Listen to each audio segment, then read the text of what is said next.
Nous avons commencé le grand tour de ce midi qui entame le programme de mai-juin. Et donc, on a un jeune dynamique qui va nous présenter ce cas de douleur abdominale. Tu te présentes? Oui, euh, moi c'est le docteur Mezzari, je suis assistant en première année d'assistanat en médecine interne et je me proposais durant ce grand tour de médecine interne de parler de ce syndrome que on a eu l'occasion de voir et aux urgences et dans notre service justement en haut de médecine interne. Voilà. Pardon. Ah, bien. Donc, notre cas commence par l'arrivée de Monsieur N, un homme de 46 ans, aux urgences pour douleurs abdominales, des nausées qui évoluent depuis un mois. Il décrit des douleurs qui irradient vers le grille costal. Il décrit également une perte de poids qui n'est pas chiffrée, ni combien il a perdu, ni sur combien de temps. Il n'y a pas de troubles respiratoires rapportés, pas de toux, pas de dyspnée, pas de troubles de transit non plus, pas d'hématochésie, pas de diarrhée, rien du tout, pas de plainte urinaire, pas d'autres antécédents notables. On notera cependant qu'il a voyagé il y a 3 ans au Rwanda en 2021. Alors, initialement, lorsqu'il arrive chez ce monsieur, alors on fait notre examen clinique. Ses paramètres montrent une tachycardie à 122 battements minute. La tension est correcte, 127 sur 96, pas de pyrexie, en tout cas durant son admission. La saturation est à 98%. Son état général était plutôt dégradé. Il y avait quelques signes de légère déshydratation, mais pas sévère. Une hypoventilation de la base droite a également été relevée. Le BMB2, l'examen cardiologique, était dans les normes. Il y avait cependant une douleur abdominale diffuse à la palpation qui était plus marquée au niveau de l'hypochondre gauche. Le reste de l'examen était sans particularité. Pardon, de l'hypochondre droit, excusez-moi. Le reste de l'examen était sans particularité. Il n'y avait pas spécialement de points cossolombaires, pas de signe de McBurney. Enfin, un examen somme toute normal. Un ECG a également été réalisé qui montrait une tachycardie qu'on avait déjà objectivée plus tôt. Une biologie a alors été demandée, toujours aux urgences, qui montrait à ce moment-là quand même une leucocytose à 17 000 blancs, à prédominance plutôt neutrophile. On a 13 900 neutrophiles dans la prise de sang. Par ailleurs, on relève également la présence d'une CRP à 191, donc quand même un syndrome inflammatoire biologique. Des signes de cholestase, par ailleurs, à 209 de phosphatase alcaline et des gamma-GT à 216. Une sérologie a également été demandée aux urgences pour les hépatites, le HIV qui était négative. On continue notre biologie par oups, notre ému, pardon, qui ne montrait pas grand-chose, somme plutôt banal en dehors d'une croix de protéines et d'hémoglobine. Pas de nitrite, pas de globules blancs dedans, pas de signe, pas d'acétone, pas de glucose. Rien de spécial sur cet ému. Donc, face à ça, on pourrait se poser la question, quels sont les diagnostics différentiels à ce stade qu'on pourrait avoir? Alors, je me propose d'aborder les différents tiroirs possibles de douleurs abdominales. Euh, et donc, il y a diverses étiologies. On a les étiologies inflammatoires infectieuses, tout ce qui est cholécystite, appendicite, diverticulite, les abcès, notamment soufréniques ou non, les causes urogénitales, infections urinaires, pyélonéphrite, annexite, tout ce qui est infection évidemment, incluant les bactéries, tout ce qui est viral, fongique, tuberculose. Le syndrome mononucléosique a également été décrit comme pouvant donner des douleurs abdominales, les néoplasies comme les tumeurs gastro-intestinales, les tumeurs gynécologiques, les carcinoses péritonéales, les causes lymphoprolifératives comme des lymphomes, les causes vasculaires, tout ce qui est infarctus splénique, rénal ou mésentérique. Les causes endocrinologiques sont également abordées, tout ce qui est diabète sucré, acidocétose diabétique, les insuffisances surrénaliennes aiguës, syndrome urémique, les porphyries aiguës. Aussi, les maladies qui peuvent être systémiques, inflammatoires ou auto-immunes, incluant la maladie de Crohn, la rectocolite, la périartérite noueuse, le lupus, le purpura d'Enoch-Schönlein et j'en passe. Et enfin, les causes d'intoxication, comme tout ce qui est au plomb, même si c'est de plus en plus rare quand même, les champignons, l'alcool, les opioïdes, la metformine également, et les anticholinergiques. Bien.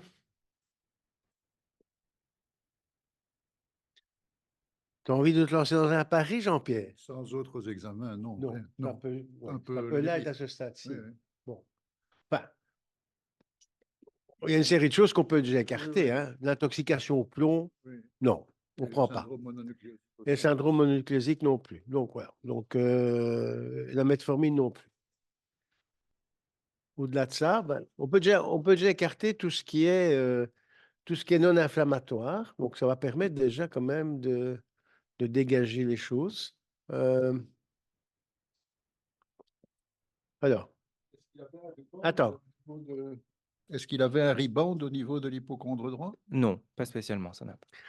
pas de rebound. OK. Euh, Il faut peut-être se rappeler aussi que ça fait un mois qu'il a mal au ventre. OK. Donc, on est quand même dans une situation qui n'est pas une situation hyper aiguë, quoi. Hein. Donc, on est quand même dans du chronique et un intérêt général dégradé. Bon, qui peut laisser supposer même que c'est peut-être avant un mois que les choses ont commencé à se mettre en route. Bon, pas de commentaire particulier. Attends, Il n'y a aucun trouble du transit, absolument rien. Pas de Non, diarrhée, pas de... absolument rien. Importé, pas de sang, pas de glaire, absolument rien. tu avais de la diarrhée, tu irais dans quelle case? Une amibe, donc je ne sais pas. Ok. D'accord. Donc, on poursuit. Enfin, il y a quand même un syndrome inflammatoire majeur avec une prédominance de polyneutraux, donc on pourrait s'orienter éventuellement vers du bactérien. Ceci dit, comme il était en l'histoire de la diarrhée par rapport à amibe, pourquoi pas, effectivement. Je veux dire qu'il a une altération hépatique, on n'a encore aucune imagerie. Et je rappelle que dans les abcès amibiens, ça donne un tableau biologique qui ressemble très fort à quelque chose de bactérien, alors que c'est un parasite. Ah, Alain. Alors, j'allais dire, est-ce qu'il n'y a pas de température? Est-ce qu'il n'y a pas, parce qu'effectivement, il y a ce voyage en Afrique, est-ce qu'il n'y a pas, les parasites ne sont pas dans le tableau?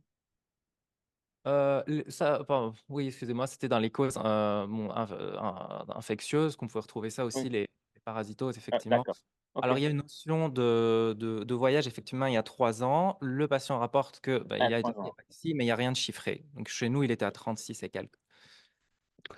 Donc, il y a une question sur le chat. On demande s'il y a une perte de poids ou des sudations nocturnes. Sudation nocturne, non, ça n'a pas été rapporté, mais une perte de poids, oui, mais elle n'a pas été chiffrée ni sur combien de temps. C'est le patient qui dit j'ai OK. perdu beaucoup de poids. Ceci dit, on est manifestement devant quelque chose qui est inflammatoire, subaigu, qui dure au moins depuis plusieurs semaines. Euh, donc, le curseur ne va pas beaucoup se modifier s'il y avait des sudations ou pas de sudation. Voilà. On a quelque chose quand même un état général dégradé. OK. On poursuit alors nos examens et on obtient une imagerie, toujours aux urgences. On a un CT scan abdominal qui a été réalisé, thoraco-abdominal d'ailleurs. Je commence par l'abdomen. On avait des défects de rehaussement des parenchymes rénaux bilatéralement, qui étaient compatibles, selon le radiologue, avec une pyélonéphrite, voire un infarcissement rénal. Par ailleurs, de multiples adénopathies nécrotiques ont été décrites, qui étaient regroupées tout au niveau du stron cœliaque, ainsi que du hile hépatique. Il y a également la présence d'un infiltrat micronodulaire diffus qui intéressait la quasi-totalité de la graisse péritonéale. Alors, je mets une image un petit peu pour montrer les adénopathies, je ne sais pas si on peut voir par ici, qui sont regroupées finalement tout autour, tout proche du foie. L'imagerie thoracique montrait des séquelles de pleuropneumopathie basale bilatérale, des adénopathies nécrotiques également, diffus au niveau de la chaîne ganglionnaire 4R, des adénopathies nécrotiques plus haut en regard de la périphérie antérolatérale et des adénopathies d'environ 13 mm de petit diamètre dans le médiastin inférieur. Plus un épanchement pleural. Plus un épanchement pleural. Ah. Jean-Pierre, tu voulais des images, tu as des images. Ponction de la plèvre et récolte du liquide Ah, et analyse du liquide. OK. Donc, on cible la plèvre. Moi, j'aimerais pas qu'on me cible la plèvre. Non, un pneumothorax après, un drain qui s'infecte, enfin, l'horreur, quoi. Hein. Les choses qui arrivent, hein. Bon, ouais.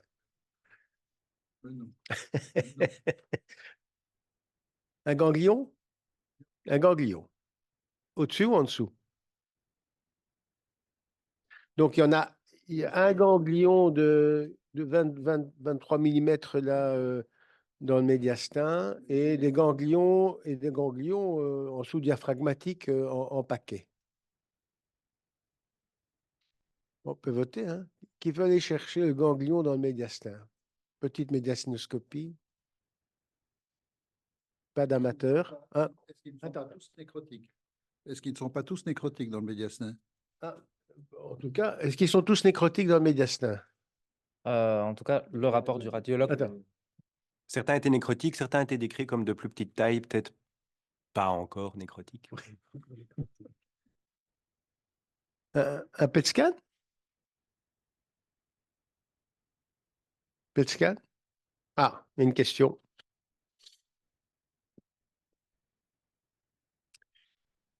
Vu son voyage récent à des adénopathies infradiaphragmatiques afin d'exclure une tuberculose, préconisez un PET pour le site de biopsie.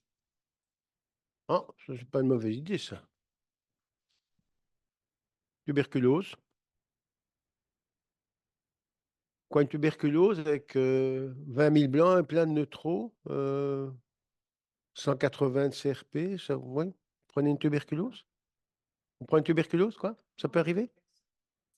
Hmm. OK. Pourquoi pas? Enfin, la suggestion n'est pas mauvaise. On lui a fait un PET? Alors, avant de faire un PET, ce que je me proposais de faire, c'était de parler maintenant peut-être des diagnostics différentiels de ce nouvel élément qu'on décrivait, à savoir les adénopathies. Donc, bon, en résumé, on avait un patient de 46 ans avec des douleurs abdominales, entre guillemets, chroniques, subaiguës, avec de la fièvre, parfois chez lui, mais pas ici, des douleurs au niveau abdominal et aussi, enfin, du grécostal, qui aurait fait peut-être une pneumonie auparavant ou peut-être au décours, et de multiples adénopathies nécrotiques avec une image de carcinomatose péritonéale. Alors, bon, je disais, à quoi pensez-vous? Oups. Avec l'imagerie, Attends. Le diagnostic de carcinose péritonéale a été posé par les radiologues. il a été évoqué. Ah, il a été évoqué. Il a été Oui, évoqué. parce qu'il y avait des micronodules un petit peu partout et donc Des marqueurs biologiques pour tout ce qui est tumeur ont été faits ou pas? Alors là, j'y viens, c'était encore aux urgences que le patient était. Ok. Ce que j'ai fait, c'est que j'ai fait enfin, pareillement, on a commencé par éliminer toutes les causes, bon, voilà, gynécologiques, tout ce qui est intoxication, avec l'anamnèse du patient, pas de signes endocrinologiques, pas de perturbation au niveau de l'ému ou au niveau de la biologie qui était en faveur. L'imagerie n'était pas non plus en faveur de ces causes ni la temporalité. Les maladies systémiques auto-immunes, on les mettait plus ou moins de côté pour le moment. Et les causes vasculaires, à part cette image d'un farcissement rénal isolé, on n'avait pas grand-chose.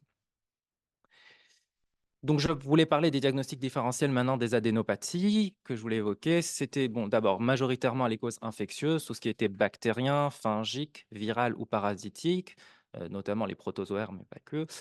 Les causes inflammatoires encore à nouveau ou auto-immunes, ce qui est sarcoïdose, amyloïdose, lupus érythémateux, maladie de Kimura, de Kikuchi. Les causes tumorales qu'on a précédemment évoquées, et je fais la transition sur les maladies lymphoprolifératives, malignes ou non, ce qui est lymphome, leucémie, lymphohistiocytose ou encore maladie de Castleman. Certains médicaments ont également été rapportés comme causant une hypertrophie de certains ganglions bénignes. Et c'est des médicaments qui sont quand même pas mal utilisés, l'allopurinol, les céphalosporines, la pénicilline, captopril, carbamazépine. Et enfin, il reste les causes idiopathiques.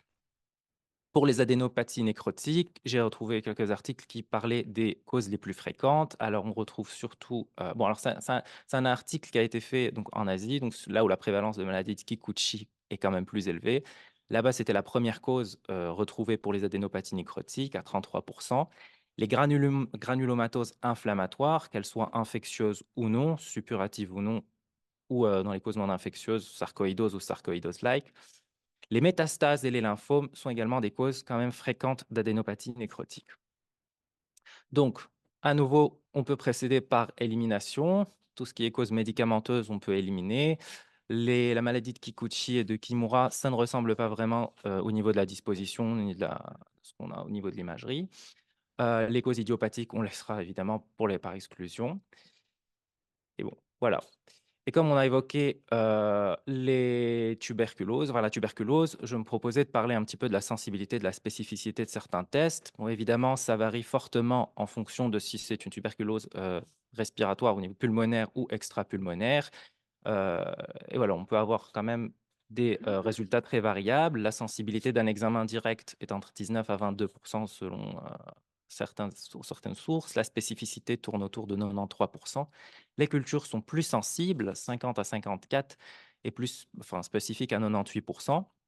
Elles offrent également l'avantage d'obtenir un antibiogramme.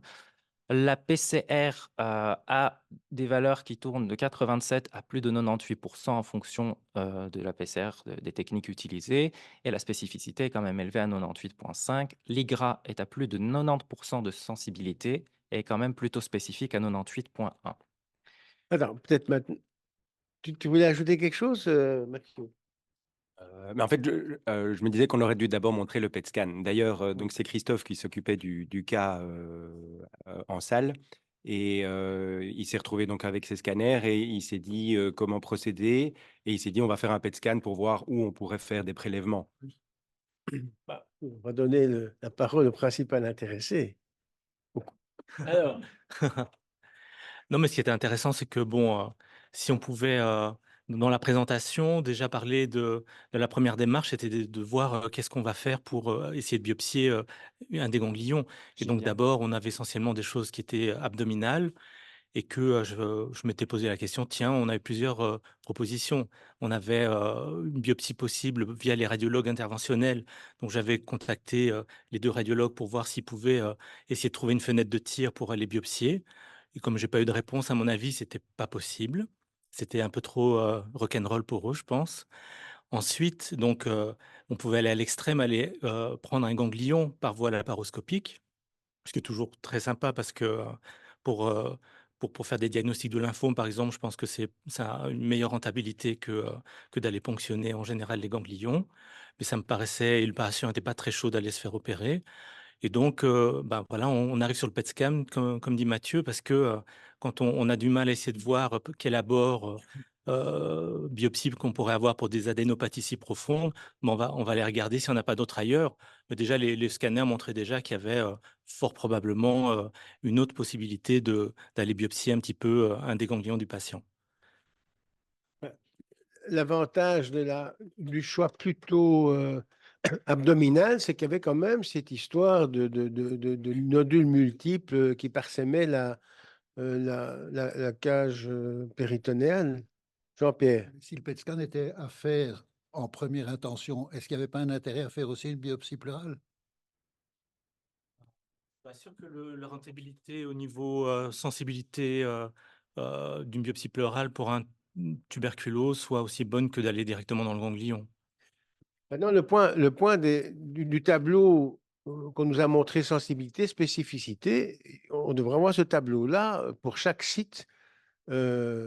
Là, tu nous avais donné ces sensibilités, spécificités dans quel type de situation? Parce que bon, si on regarde la moelle, le sang, une biopsie pleurale, un ganglion, etc., mais les chiffres sont quand même potentiellement différents, hein. Si on prend des liquides, par exemple, un liquide pleural, c'est vraiment pas très bon pour aller chercher une tuberculose, hein. Donc, c'est vraiment une sensibilité médiocre, y compris des en PCR. OK. Pardon. Les biopsies pleurales, c'est chirurgical actuellement. On faisait. Je pense que, enfin, je ne sais pas s'il y a des pneumologues. Les pneumologues, en tout cas, actuellement, ils font plus de biopsie pleurale à la façon d'une ponction pleurale. Si on veut une biopsie pleurale, il faut demander à un chirurgien thoracique. Oui, dans l'ancien temps, on n'avait pas besoin de tout ça, quoi. Oui, oui. OK, oui. C'est comme une ponction pleurale, mais on faisait un petit morceau. On a quand même des pneumothorax quand même, hein. Oui. OK. Alors, on s'est demandé ce qu'on pourrait demander chez notre patient à son arrivée donc en hospitalisation. On a quand même commencé par un bilan biologique plutôt. On a demandé tout ce qui est typage au niveau sanguin. On a demandé une IGRA. On a demandé un dosage ACE et on a demandé effectivement un PET scan pour un petit peu plus localiser les atteintes qu'on pourrait éventuellement explorer. Alors, je mets directement les résultats du typage. Il y avait un immunophénotypage étendu qui montre une numération plutôt banale, des sous-populations dans les limites des valeurs normales, un rapport CD4, CD8 dans les normes. Il n'y a pas de population non conventionnelle. Il y avait quand même des signes d'activation, pas de signes d'activation chronique du système immunitaire, mais des signes d'activité de l'immunité humorale. Et pas d'argument en faveur de l'existence d'une population monoclonale. Le dosage ACE était également revenu dans les normes. Un PET scan a été réalisé. Alors, je mets un petit peu les images. Au niveau thoracique du médiastin, on avait des adénopathies nettement hypermétaboliques à de multiples stations, notamment 2R, 2L, 4R, 7 et 10R. L'adénopathie la plus intense se trouvait en station 7. À noter qu'il existait une composante nécrotique de l'adénopathie, enfin dans les autres adénopathies également, et au niveau de l'adénopathie mammaire interne gauche. Il y avait aussi une majoration de l'épanchement pleural droit et une apparition d'une condensation pulmonaire qui suggérait un processus infectieux. Donc, on avait également une majoration de cette atteinte pulmonaire par rapport au CT scan d'entrée il y a 7 jours avant. Au niveau abdominal, l'examen suggérait également une carcinomatose péritonéale associée à des adénopathies supra-infradiaphragmatiques, ainsi qu'un foyer hypermétabolique hautement suspect au niveau du pédicule vertébral droit de la T8. Alors, dans le chat, il y a une proposition de faire un quantiféron. Je sais pas. On avait mis dans les propositions On demande IGRA, hein, donc l'IGRA qui est un peu le quantiféron, je dirais, sophistiqué, où on teste différents antigènes, soit de latence, soit des antigènes d'activité. Maintenant, si on se remet au temps plus ancien, on avait essentiellement la cutie et l'intradermo, c'est déjà pas mal. Ben, on savait que dans des situations aiguës, surtout chez des patients débilités, on peut se retrouver avec des résultats négatifs. Et donc, et s'il est positif, ben, on peut se poser la question si ce n'est pas quelque chose d'ancien. Donc, à viser diagnostic, c'est normalement insuffisant dans un contexte comme celui-ci. Enfin, ceci dit, Pardon, Elie, oui, pour le quantiféron, c'est très bien pour une diagnostic d'une tuberculose latente, mais ce n'est pas le test recommandé pour une tuberculose active, hein. voilà. Mais Il faut supprimer le quantiféron. L'avantage de l'IGRA, Exact. c'est qu'on teste avec des antigènes d'activité. Donc ça peut être un IGRA, argument, c'est mieux. Ouais. voilà, un argument pour quelque chose d'actif. Voilà. OK. Alors, l'IGRA, c'est mieux, effectivement. Bon, je profite juste pour sauter au niveau du PTCT scan. On avait cette atteinte au niveau du pédicule T8 et on a refait un CT scan qui montrait une hauteur préservée, une absence de tuméfaction, en particulier du corps vertébral de la T8. Il y avait la lésion qui a été vue au PET scan n'avait pas vraiment de traduction densitométrique. Il y avait seulement une petite ostéosclérose au niveau du pédicule et pas de signe en faveur d'un abcès. Alors, l'IGRA, on a pu obtenir ça également. Et qu'est-ce qu'on voit dessus? Eh bien, tous les antigènes étaient négatifs. La conclusion qui revenait avec, c'est que ce n'était pas en faveur d'une infection par Mycobacterium tuberculosis. Ah, voilà, pour ceux qui en ont un quantiféron, ils sont servis. Donc, pour autant que la sensibilité soit de 100%. Mais quand Françoise Mascard était venue nous présenter tous les résultats avec l'IGRA, on a été assez séduits en termes notamment de sensibilité, de spécificité. Euh, et donc, ça, c'est quand même embêtant, si ce n'est, je répète, que dans des situations très aiguës, avec les anciens tests que l'on connaît, on se méfiait de l'intradermo pour exclure un processus tuberculeux actif. Bon, alors, l'IGRA,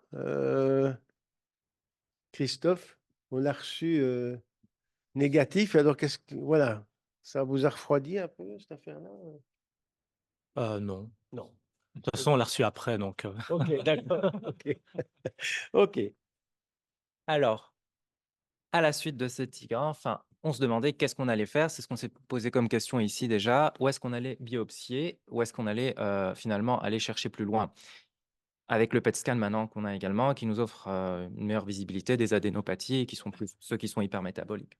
Alors, on pouvait effectivement se proposer de faire une ponction pleurale avec un typage des cellules, une mise en culture, une PCR tuberculeuse.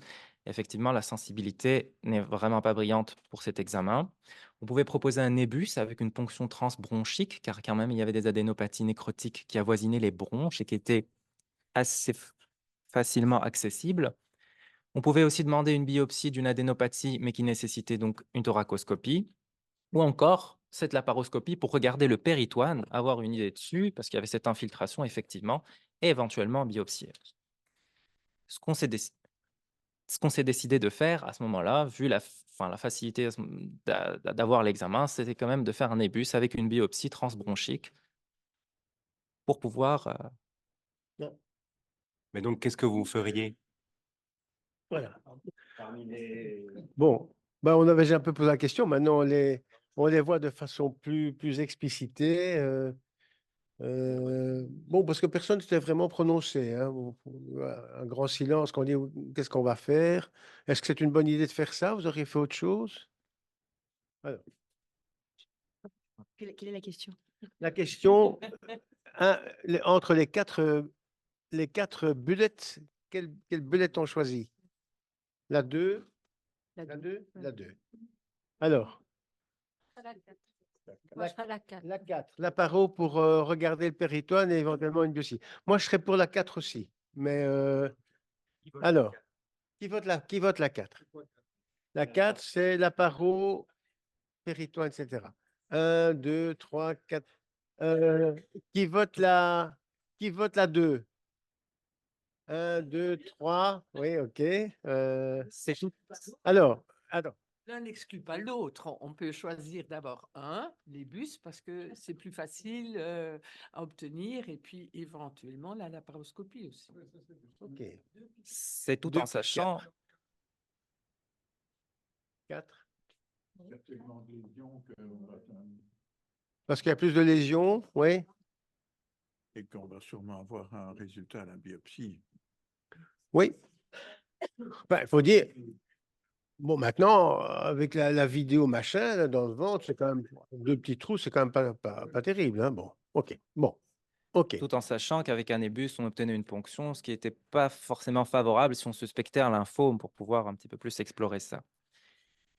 Donc nous, on est quand même parti avec un nébus dans un premier temps pour pouvoir avoir cette biopsie facilement. Et ce qu'on a obtenu au niveau de l'anatomopathologie, c'est que c'était une cytologie qui revenait seulement à une nécrose abondante aspécifique. C'est justement ce cas où on obtient finalement une histologie peu spécifique qui pouvait être tumorale ou infectieuse, on ne savait pas dire. Il n'y avait pas de granulome dans les prélèvements et il n'y avait pas de cellules atypiques. Seulement, plus tard, la biologie revient dessus, la PCR revient dessus et on arrive à isoler une PCR Mycobacterium tuberculosis positif. Alors, Donc, cette dia est assez intéressante parce que donc il est mis que pour la culture, délai d'incubation de 8 semaines. C'est lourd, hein, 8 semaines. Alors, vous savez, du côté de Marseille, il y a un labo. Bon, actuellement, bon, il y a quand même 25 articles qui ont été clairement démontrés frauduleux et il y en a 150 autres qui sont sous investigation. Mais, alors, je ne sais pas si l'article dont vous parlez est sous investigation, mais Raoult avait mis un papier avec un milieu de culture particulière où il avait la culture BK en 48 heures. Enfin, quand il avait montré ça lors d'un colloque là, de médecine interne, moi j'avais été assez impressionné, et d'autant plus impressionné que je voyais que personne n'avait repris cette technique-là, donc je trouvais ça quand même un peu curieux, quoi. Mais donc à Marseille, c'est 48 heures. Enfin, il y a tellement de choses qui se passent à Marseille. Bon, maintenant, la PCR, là, c'est clair que du point de vue spécificité, c'est pas mal. L'autre point, c'est que, et je trouvais que c'était intéressant quand on nous a parlé de la maladie des Kikuchi et que ça venait d'Asie, c'est que l'épidémiologie locale, en termes de problématiques infectieuses, est quand même important. Donc, lui, il venait pas d'Asie, il y avait eu quand même des séjours en Afrique, même dans des temps plus lointains. Et donc là, du point de vue épidémiologique, on était plus du côté du BK que de la maladie de Kikuchi. OK. Très bien.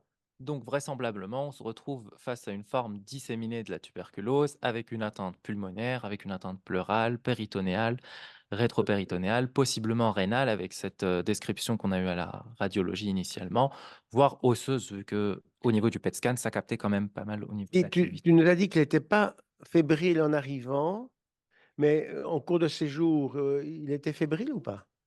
Je ne me Il avait, souviens pas il avait de la fièvre, d'avoir ce isolé. malade, au fond. Non, Hein? je ne me souviens pas. Christophe, pas de fièvre? OK. OK, ça c'est quand même, enfin, je veux dire, c'est pas inintéressant, hein. Donc il a 10 000 raisons de faire de la fièvre, hein. Donc je veux dire, rien que la nécrose, quelle que soit la cause de son problème nécrotique, sans fièvre. Et donc, là encore une fois, hein, l'adage de dire on est plus souvent quelque chose qu'on connaît mais qui se présente de façon inhabituelle, plutôt quelque chose qu'on ne connaît pas. Et donc, ou autre façon de dire, ben, la valeur prédictive négative de l'absence de fièvre dans des pathologies infectieuses, c'est loin d'être 100%, quoi. OK.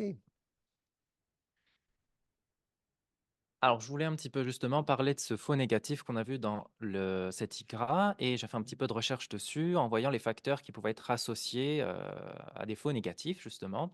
Et j'ai trouvé justement une revue de la littérature avec une méta-analyse. Et plusieurs facteurs étaient effectivement isolés, donc déjà, enfin, étaient relevés. La lymphopénie, par exemple, ou le statut HIV positif. Les formes de tuberculose extrapulmonaire étaient nettement plus associées à des faux négatifs au niveau de l'IGRA. Tiens, c'est peut-être le cas, mais enfin bon. Le tabac également, à peut-être un peu moindre mesure, pouvait également provoquer de faux négatifs. Les hospitalisations longues de plus de 6 mois, les fortes CRP et les albumines masses ont également été pointées du doigt. De façon plus controversée, on retrouvait également l'âge selon certaines études, mais qui ne définissaient pas de cut-off exactement, plus de 60, plus de 70 ans, ou encore des BMI élevés, mais c'est controversé. Certains disent que oui, certains d'autres disent que non. Alors, je me suis quand même proposé de parler de la tuberculose abdominale, comparer ça à un tableau plus typique, voir ce qu'on retrouve normalement, enfin dans les cas plus généraux. La forme abdominale peut toucher plusieurs organes. C'est majoritairement dominé par l'atteinte péritonéale ou intestinale, quoique des formes plus rares existent au niveau hépatique, au niveau pancréatique. Plus fréquemment, ça résulte d'une réactivation secondaire d'un TB d'origine pulmonaire. Et c'est l'acide qui est le plus fréquent des signes qu'on retrouve, avec 93% des cas. Les douleurs abdominales sont à 73% et la fièvre dans 58% des cas. Sachant que dans notre cas ici présent, justement, on n'avait à aucun moment de l'acide qui a été vu, seulement un épanchement pleural. La tuberculose intestinale, qui peut être ulcérative ou non et qui peut mimer des formes de maladie de Crohn, un diagnostic plutôt histologique. Donc les images, en général, c'est dominé par de l'acide, des adénopathies, un épaississement péritonéal, donc dans notre cas, pas d'acide. De façon plus typique, on retrouve à l'imagerie surtout un épaississement concentrique iléocécal dans la forme intestinale.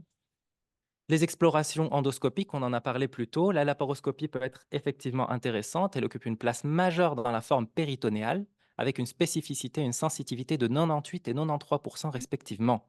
Et on a cette image qui est plutôt typique d'un filtrat blanchâtre et qui est quand même très évocatrice de l'atteinte tuberculose. Pour la tuberculose intestinale, le doute peut persister à l'endoscopie par rapport à une maladie de Crohn, que bon, il y a quand même pas mal de différences, et l'histologie permet la distinction. Alors, on se posait la question, fallait-il isoler ce patient justement qui avait cette forme d'atteinte pulmonaire, ce foyer qui était, cette condensation qui était apparue justement au PET scan par rapport à son arrivée? Et bon, ce serait peut-être intéressant de savoir si Bah ici oui. on l'aurait isolé ou pas. OK, voilà. On a une bonne question. Voilà. Sachant que On isole ou on n'isole pas?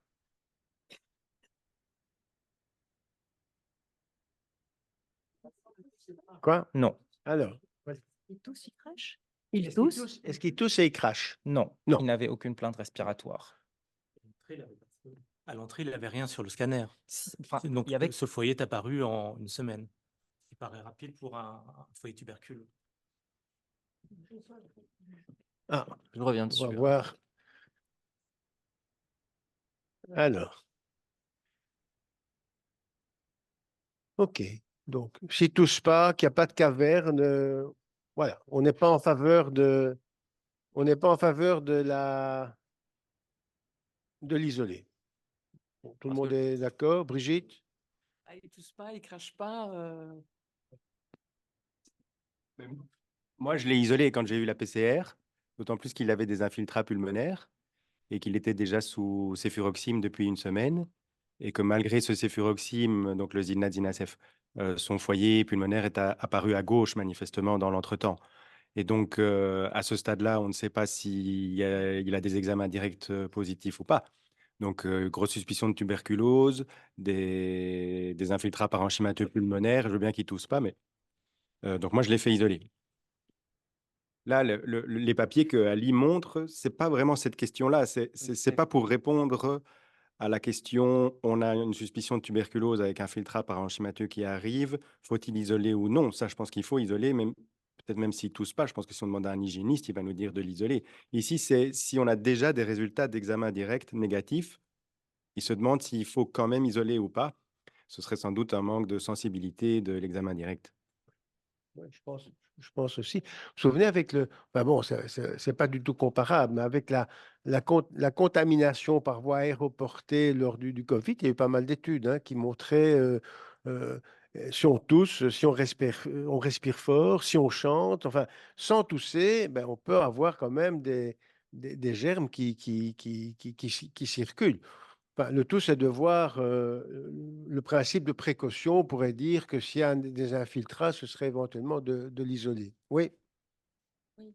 Moi, j'isolerais tant qu'elle n'est pas sous traitement, enfin, tant que ce patient n'est pas sous traitement, parce que avec la casquette médecin du travail, on a eu un cas aux urgences ici d'une travailleuse intradermonégative et en cours de route positif, examen radiologique négatif, quantiféron explosif. Et quand on a fait un scan thoracique, il n'y avait pas grand-chose, mais quand on a fait un PET scan, on avait vu des ganglions nécrotiques un peu partout. Et donc, avec ces gens Gérin qui avaient géré, et tous les collègues qui étaient en contact avec la personne étaient positifs, alors qu'elle ne toussait pas, qu'elle ne crachait pas. Donc, je pense que précaution, c'est mieux d'isoler et tant que la personne n'est pas sous traitement médical. oui. D'autant plus, c'est pas isolé en prison. Hein, on le garde à l'hôpital. Hein, donc. OK.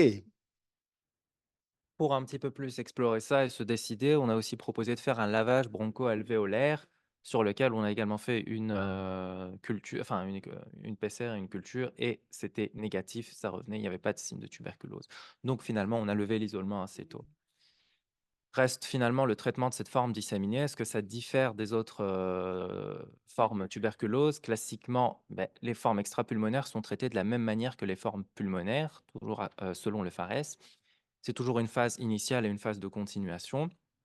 On peut proposer un traitement prolongé de 9 à 12 mois si on est en présence de formes graves comme les méningites ou les tuberculoses osseuses ou miliaires. Et là, par exemple, on avait cette suspicion d'atteinte osseuse, il y a cette forme disséminée. On pourrait peut-être proposer un traitement de 9 mois chez ce patient. Ce qui conclut. OK. Bien. Donc, moi, je reste quand même avec une petite interrogation par rapport au traitement et par rapport aux germes. Parce que, évidemment, le fait de ne pas avoir de culture, on ne se met pas dans les bonnes conditions pour voir s'il s'agit d'un BK multirésistant ou résistant à un des agents. Normalement, la PCR pourrait nous indiquer en tout cas certaines formes de résistance. Ici, on a eu ce renseignement? Non. OK. Alors, Christophe, on est parti dans un traitement classique. Oui. OK. Après, je pense que enfin, il est sorti il n'y a pas longtemps, donc on n'a pas encore de recul et il doit revoir Jean assez vite, je pense. Il vient de il est belgo-belge et machin, ou il est Les Rwandais. Et son père, il y a aussi une histoire qui nous rapporte plus tard que son père a également eu la tuberculose plus tôt l'année dernière. Il me semble.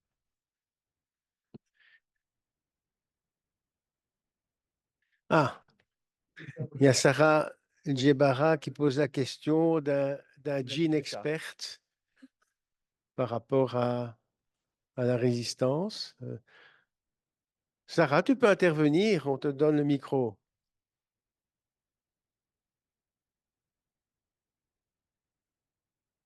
Allô, Non, Sarah? bonjour à Oui, tous. Non, mais oui.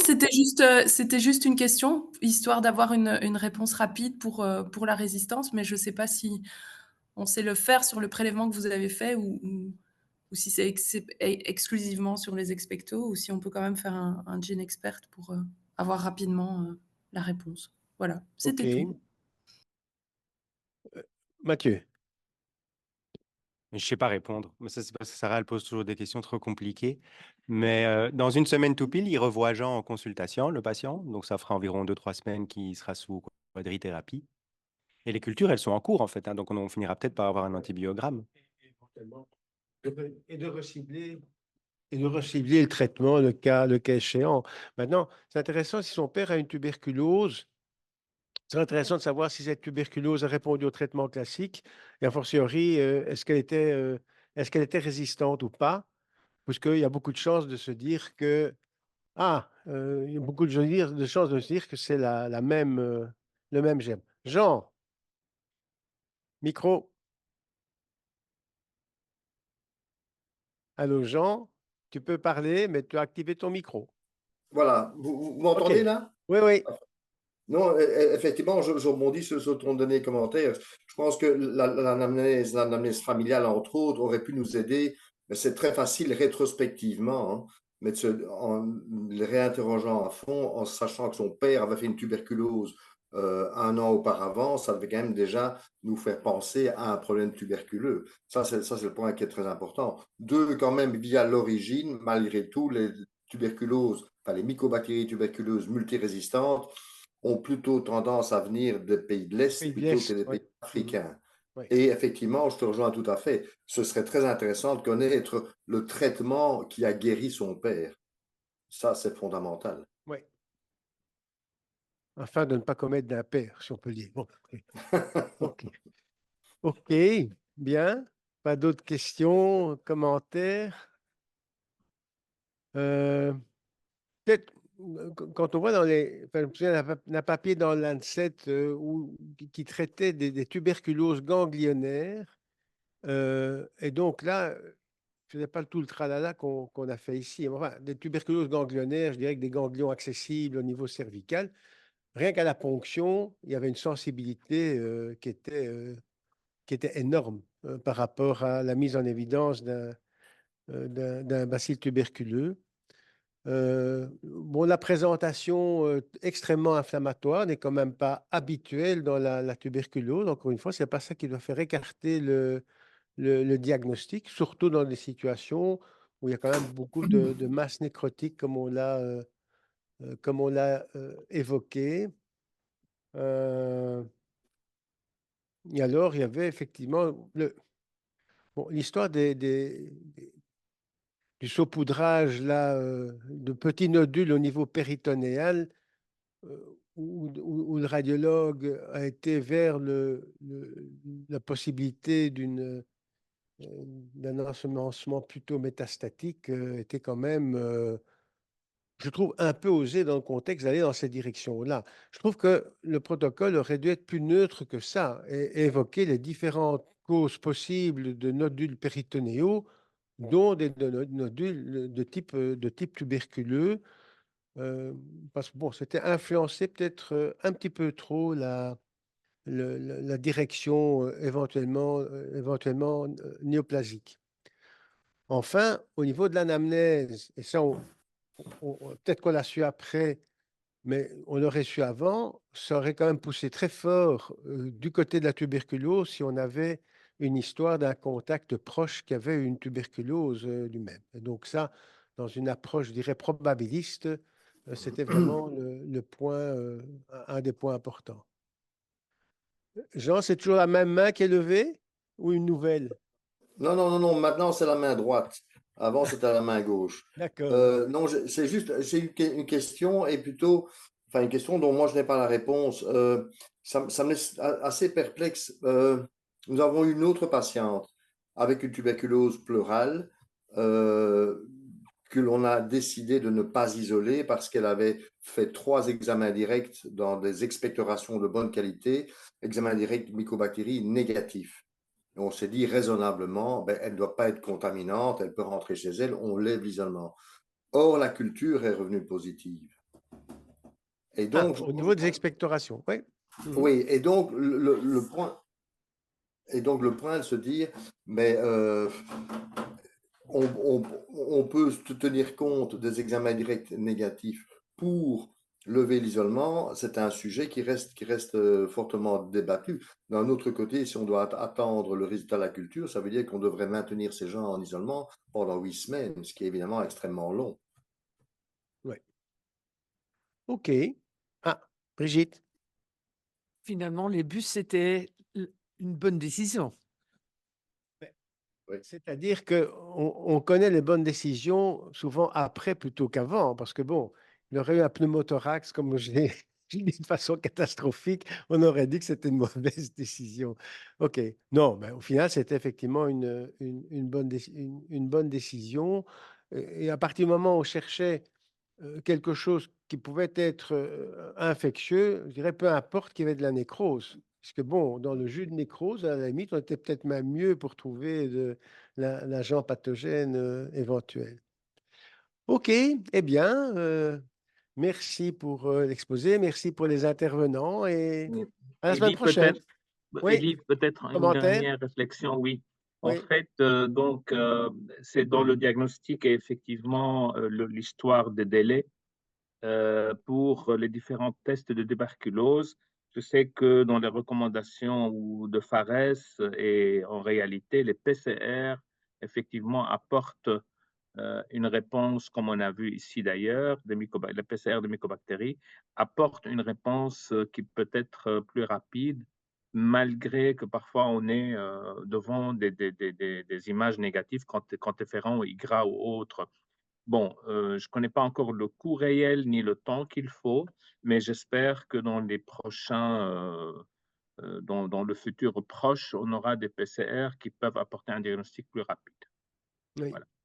Moi, je trouverais intéressant de refaire, hein, puisqu'on reparle de l'IGRA, je trouverais intéressant de refaire un IGRA maintenant, après une quinzaine de jours de traitement, et que le processus inflammatoire a diminué, parce que bon, pourquoi est-ce qu'il ne produisait pas de l'interféron, ces lymphocytes? Bon, il était lymphopénique, et peut-être aussi tous les effets, je dirais, contre-régulateurs de toutes les cytokines inflammatoires. Maintenant que ce truc-là est en train de se tarir, de voir si l'IGRA ne va pas se révéler positif de façon un peu plus tardive. Je pense que ce serait intéressant en tout cas et en discuter avec ceux qui sont les spécialistes de l'IGRA. Ah, une question encore. Est-ce qu'un PET pour le suivi est nécessaire? Non, je vois pas. Je veux dire, on aura suffisamment d'éléments de suivi par rapport à l'efficacité du traitement. Ça ne me paraît pas absolument nécessaire, d'autant plus que on pourra avoir un suivi plus simple au niveau thoracique et de voir comment ces images pathologiques évoluent sous traitement. OK, allez, à la semaine prochaine.